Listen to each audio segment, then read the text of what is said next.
Hello and welcome to I Can't Believe It's Not the Mouse, the podcast all about animated movies not from Disney. I'm your host, Octaviano Macias, and today we'll be discussing the Studio Ghibli feature, Poko. Now, a lot of you know Studio Ghibli as the Japanese animation studio, the one most people respect and adore, home to Miyazaki classics. Well, I'm not talking about a Miyazaki classic today. I don't know why, but a lot of people I knew who were big anime fans often assumed all Studio Ghibli films were from director Hayao Miyazaki. Nah. This one is from Isao Takahata, and I'm sorry if I pronounced that wrong. That's the way I heard most people saying it, so that's the way I'm saying it. In any case, the movie is viewed as a classic in its own right. For me personally, it's honestly one of my favorite Studio Ghibli films. Honestly, one of my favorite anime films, if I'm being honest. Now, Poko is about tanukis.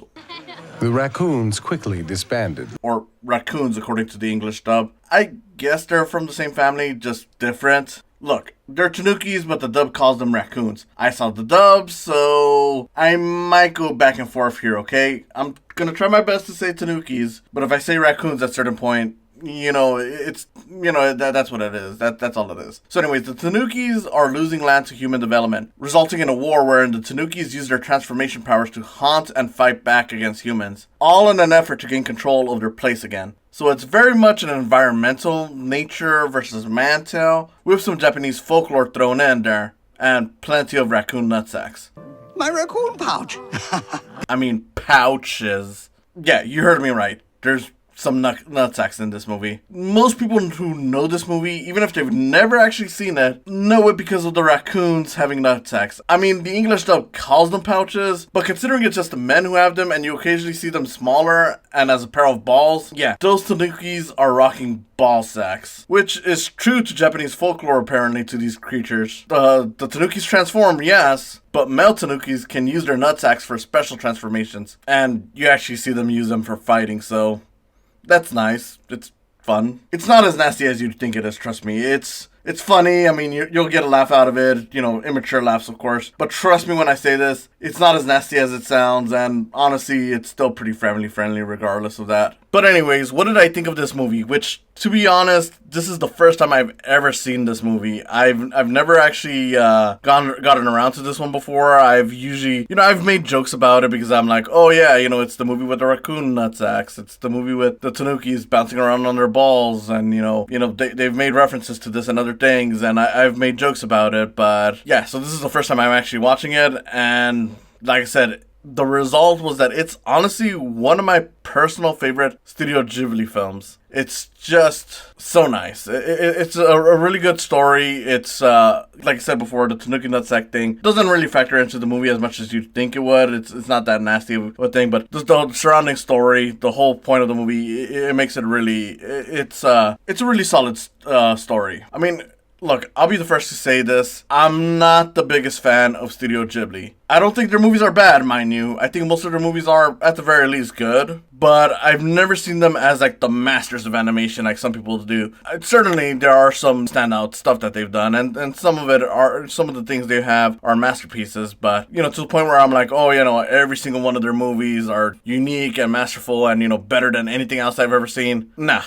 I just cannot see it. Like I said, I like their stuff. Don't get me wrong, but best, no, sorry guys, it's not for me. It's fine if it's for you. Never been the biggest fan of all their work. They're good, but they're batting it at an average, is what I'm saying. What is wrong with you? I know some of you want to crucify me for that, but that's how I feel. I mean, look, I'm not saying that I've never been blown away by their stuff. I mean, there are some breathtaking stuff, like, like Spirited Away, or, Princess Mononoke, which is probably my favorite of the bunch. But to say, like, Ponyo, or, Howl's Moving Castle, no, I mean, they're fine. I wouldn't diss them. There certainly are solid, entertaining movies, but nothing too special. And like I said before, if that offends you, I'm sorry, but just ain't for me. But Poko is just a delightfully strange movie that feels very much like a children's fairy tale with the environmental messages thrown in. And it is something that, older viewers can reflect on, because it's not like the movie tries to dumb it down for kids. It presents it as is, and kids will understand. certainly, but it's never because it's like, oh, they just dumbed it down and adults are going to be like, oh, that's stupid. No, it is presented well. And in fact, it presents it well, much more, I would say better than some other movies that I've seen that present environmental messages, just because it actually looks at the sides of it, like, you know, like the human side of it, the animal side of it. I mean, granted, most of it is from the animal perspective, but it doesn't necessarily say like, oh, humans are entirely bad for it. There is a character in the movie who's called Ganta, who hates the humans, but even his views are considered to be like the extreme. And it, you know, granted, I'm going to spoil this eventually, but without going into too much detail, Ganta isn't exactly a role model in this movie. Like, he jumps into everything head first, and it ends up backfiring. And by the end, yeah, there's no real solution to the movie. And that's not because the movie just decided to be lazy. It's because it actually decided to be like, well, realistically speaking, there's not much you can actually do to solve this problem. I mean, it is a problem that's going on now as we speak, even as it was almost 30 years ago when this movie came out. And yeah, the movie isn't exactly going to solve a problem that we're still facing. So it's nice to see the movie actually acknowledge that, hey, look, humans are going to continue developing land, and the only real solution, the only real hope for animals is that we learn to at least create spaces for them, you know, whether it's parks, national reserves, that kind of stuff, to keep them safe. But realistically, there's no clear solution, and there's no clear way of saying, yes, this is going to stop everything from going wrong. The movie just hopes that you understand, hey, what you're doing is harmful to the environment. Maybe you can stand to do a little less, or stand to find something to stop it from being so violent, so dangerous for our environment. That's all we ask, and that's all we really need for it. And the movie works for that reason. And of course, the movie tells the story with the typical animation you would expect from Studio Ghibli. It's impressive. It's the kind of stuff that, yeah, you know, is really beautiful, but not too stand out from Studio Ghibli. And I don't mean that as an insult. It's just, when you see certain companies, you expect a certain degree of stuff. Sometimes they'll do something completely different and it'll blow your mind, but sometimes they won't be doing much that you haven't seen from them before. This falls into that, which is not a bad thing. It is still impressive animation, but it's kind of like, I would say Disney is a good example of this, where normally speaking, you expect good animation from Disney. So you're not always going to get like, you know, something that is incredibly unique. Like, you know, Beauty and the Beast is a well-animated movie. It's beautiful, but not one that I would say is incredibly stand out from their 2D library in terms of the animation alone. Like, the movement is nice, the coloring is nice. There are some great scenes, like, of course, the dance scene, but nothing that you would say like, oh yeah, that specifically from that movie. It's not just that it's a good looking Disney movie, it's that it's a superb looking movie. That's where Poko is. It's all really nice animation. None of it is bad. But none of it would be stuff that you would say like, oh yeah, from an animation perspective, that's why you had to see this movie. Except for the way characters transform. Now, granted, Studio Ghibli has done other movies that feature transformation stuff. Like, you know, Spirited Away features a lot of transformation stuff, and that's a later movie, I know. But just to use an example, I would say when you see the raccoons transforming using their abilities, turning into different people, objects, creatures, that stuff is always beautiful. Like, there's a whole scene where they make like a fake parade just to haunt people, but people are enjoying it. And to be fair, it's easy to see why people will enjoy it, because it is a really impressive display. I mean, you could just imagine how it would be like from being in that perspective. It is just a really incredible sequence. Beyond that, though, and it's just the characters moving around, humans talking to each other. I mean, you know, again, don't get me wrong, it is great animation, but nothing stand out. The transformation stuff is really where it's at. Like, I really love the intro to the movie where you see two warring Tanuki factions fighting each other before they decide to fight against humans, because they're like, hey, look, humans are the real bad guys here, not us. You get a whole scene of the Tanukis fighting each other, and they're constantly going back and forth. Like, if they're brave, they turn into bigger, more menacing Tanukis. If they're cowards, they turn into like more cartoonish, cowardly looking, badly drawn Tanukis, and that stuff is fun. At times you actually see them turning into real Tanukis, so they go from cartoony Tanukis to realistic ones. All neat stuff. I really love that. It's just really beautiful animation. But again, beyond that, it's kind of typical for the studio. So if you're looking at it from the perspective of, well, does it look great? Does it stand out? I mean, just the transformation stuff, which is not a bad thing. Just don't go expecting it to see like a visual masterpiece every single moment. But it's still good because Studio Ghibli, I know I'm probably sound bad and I'm rambling about this, but it is something that I just think about when it comes to animated features, where unless they're doing something really unique with it, it'll look like the standard from that studio. Don't be stupid. It's your brain playing tricks.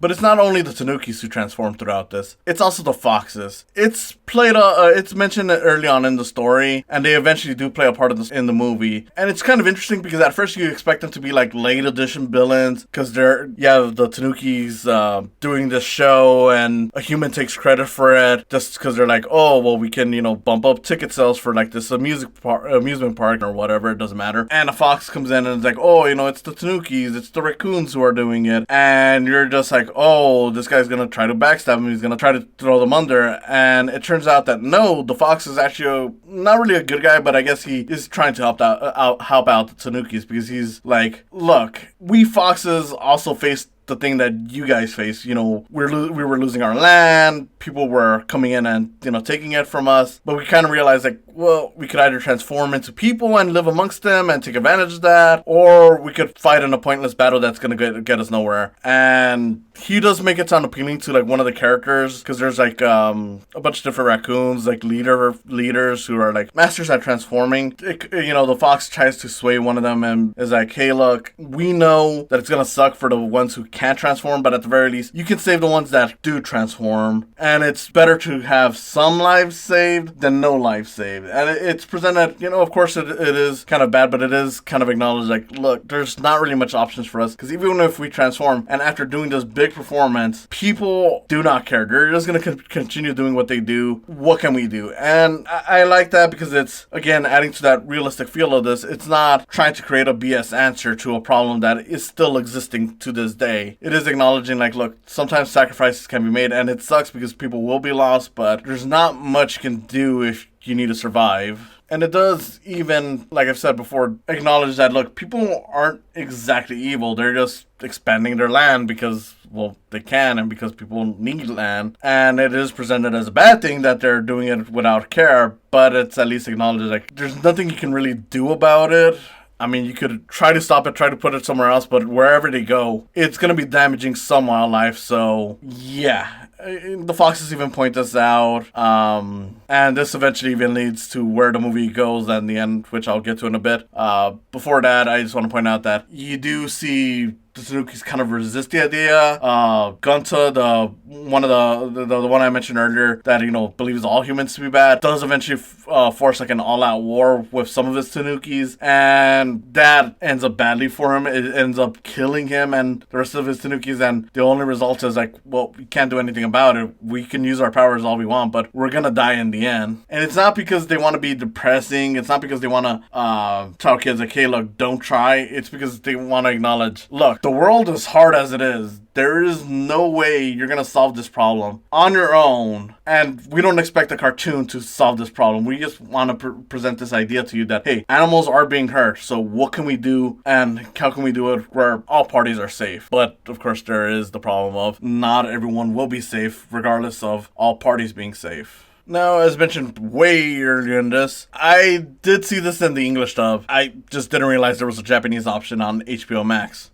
Oops. I recommend that you watch it in its original language, but that being said, if you do choose to watch it in English, just know that the message comes out alright. It is still, for the most part, fine. Like, at first I thought, because there was a narration from Maurice LaMarche, and look, I love Maurice LaMarche, and it's always nice to hear him talking this. I was kind of like, okay, come on, that's not really necessary to the story. And at times, it does feel a little necessary. At times, it feels kind of nature documentary-like, or kind of like a fable. But for the most part, I was like, you could probably delete that, and that was probably a thing they added for American audiences just because this was a weird movie. Then I tried watching it in the Japanese dub, the Japanese language, not dub, and yeah, it turns out that the narration is also there in that one, so my bad. The narration, I think, English or Japanese, probably isn't necessary, and for the most part is kind of useless. Like, it is a nice touch at times, and like I said, I can't complain about hearing Maurice LaMarche talk in anything. I mean,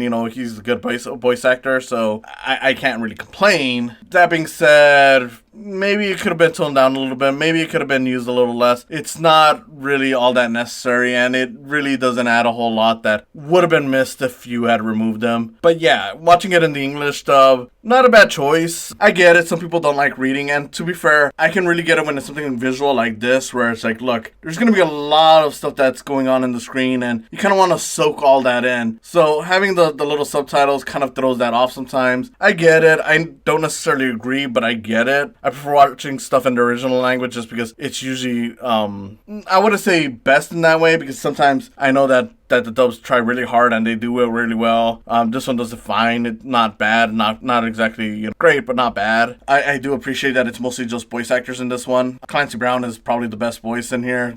As Gonta, it's just really great stuff, and it's always badass to hear Clancy Brown. But yeah, it's not exactly a choice I make. I tend to prefer going with the Japanese just because, like I said, it's better to just hear it originally. It's usually more coherent that way. It's usually as intended that way, because sometimes when they have to localize certain things, they will change certain dialogue, which is not necessarily a bad thing. You have to make it understandable, and they do that with subs as well. But sometimes the message gets a little too far. They mess with it a little too much. So that's why I prefer hearing it in its original language. That way I'm getting the message as close enough to the originally intended, versus a dub where they'll change a thing or two. Tanukis to Raccoon, which not that big, but it's still something. I mean, part of the big thing is that since all the folklore is specifically tied to Tanukis, when you hear it with raccoons, even if it's the same family, it's not exactly the same. It'd be like saying a dog is the same as a wolf, which technically speaking, yes, but once you start doing like the whole dog, a man become,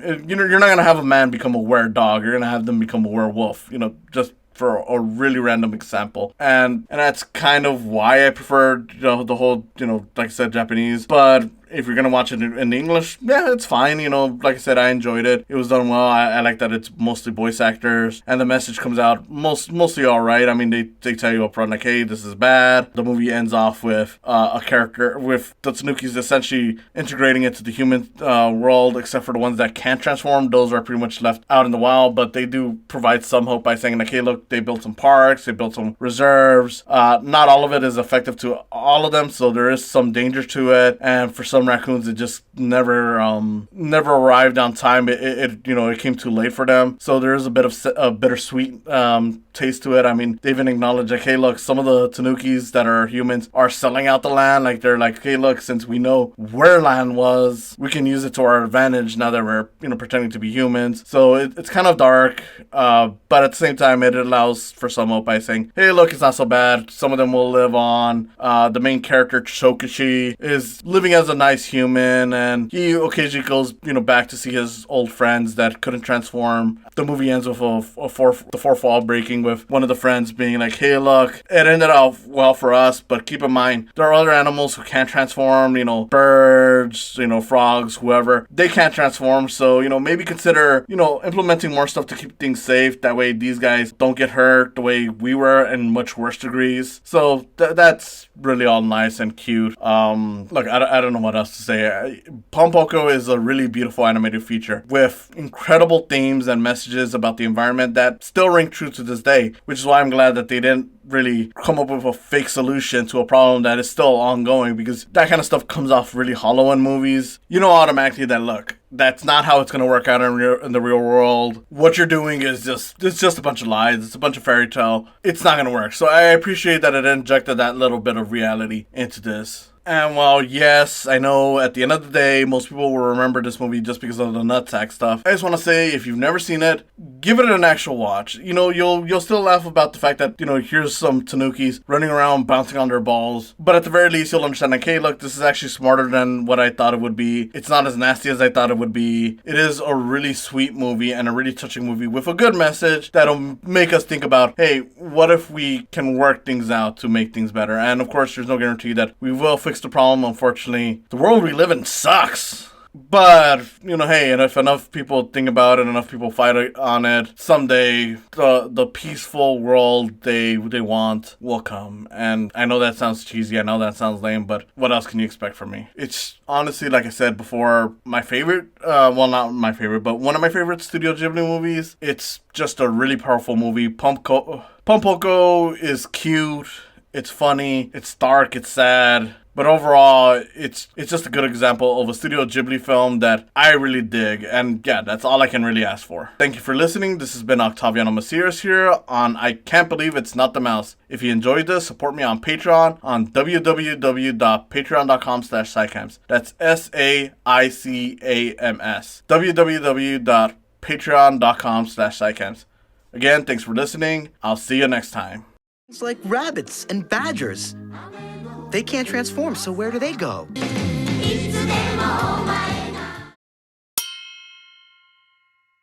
Hey, just wanted to say thank you for watching the video. If you enjoyed it, please subscribe. Comment below if you had any thoughts on this. And if you want to support me even more, there's always the option of Patreon. Yes, I have a Patreon. Patreon would be a great way to help me grow this channel, as it's a great way to get equipment, a great way to let me know what you guys like, and it's a great way to help me financially. Just saying, the more I have on Patreon, the more time I'll have for these videos. Anyway, thanks again for watching. Please like, comment, subscribe, and I'll see you next time.